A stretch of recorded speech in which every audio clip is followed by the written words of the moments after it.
अरबपति को अचानक ब्रेन स्ट्रोक हुआ और वहीं पर उनकी मृत्यु हो गई। हालांकि बाद में उनकी संपत्ति का बंटवारा सभी को हैरान कर देने वाला था। आलसी बेटे को 10 अरब अमेरिकी डॉलर मिले, पत्नी को भी सभी शेयर और संपत्ति विरासत में मिली, बाकी का पैसा चैरिटी को दान कर दिया गया। लेकिन अरबपति की सबसे प्यारी छोटी बेटी को केवल एक जर्जर तहखाना मिला।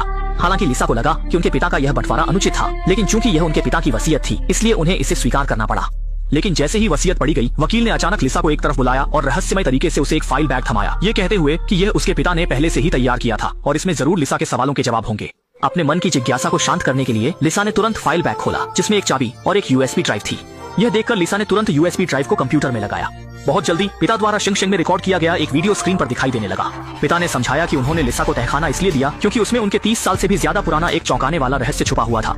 वह नहीं चाहते थे कि कोई और इस बारे में जाने, इसलिए उन्होंने लिसा से इसे गुप्त रखने का अनुरोध किया। यह सुनकर लिसा गहरी सोच में पड़ गई। एक जर्जर तहखाने में क्या रहस्य हो सकता है? क्या उसमें ढेर सारी दौलत छुपी हो सकती है? इस रहस्य को जानने के लिए दोपहर में जब कोई आसपास नहीं था तो वह चुपचाप पहाड़ी के पीछे पहुंच गई। पिता के वीडियो में वर्णित स्थलाकृति के अनुसार उसने छुपे हुए तहखाने को खोज निकाला। जब उसने ऊपर का पर्दा हटाया तो एक ताले लगा हुआ दरवाजा अचानक सामने आ गया और लिसा ने पिता द्वारा छोड़ी गई चाबी से बिना किसी परेशानी के ऊपर का ताला खोल दिया। उसने बिना कुछ कहे दरवाजा खोल दिया।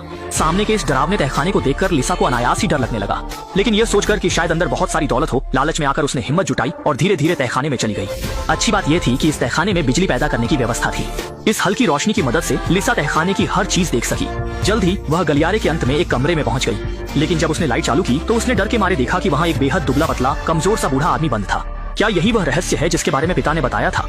चूंकि उसे नहीं पता था कि बूढ़ा आदमी जीवित है या नहीं, लिसा ने डर को सहते हुए उसका हाथ छूकर देखा। अचानक अगले ही पल लिसा इतनी डर गई कि उसके होश उड़ गए। उसे लगा कि अंदर कोई जॉम्बी बंद है। डर के मारे वह बिना रुके तहखाने से बाहर भाग गई। इस वक्त वह पूरी तरह उलझन में थी, बहुत हैरान थी। पिता ने तहखाने में एक जॉम्बी जैसे बूढ़े आदमी को क्यों रखा था? पहले तो उसने पुलिस को फोन करने का सोचा, लेकिन जब उसे पिता की गुप्त रखने की बात याद आई तो उसने फोन काट दिया। इस बीच उसके भाई ने लिसा के असामान्य व्यवहार को नोटिस किया।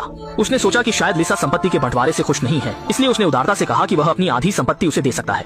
लेकिन लिसा ने तुरंत मना कर दिया। उसका मानना था कि पिता ने संपत्ति का ऐसा बंटवारा जरूर किसी वजह से किया होगा।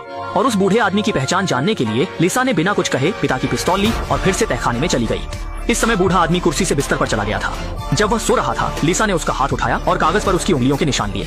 उंगलियों के निशान की मदद से लिसा पुलिस में अपने दोस्त से बूढ़े आदमी की जानकारी प्राप्त कर सकती थी। इसके बाद अपनी पहचान छुपाने के लिए उसने खास तौर पर मास्क पहनकर तहखाने में प्रवेश किया, लेकिन यह बेकार था क्योंकि बूढ़ा आदमी उसे अच्छी तरह जानता था।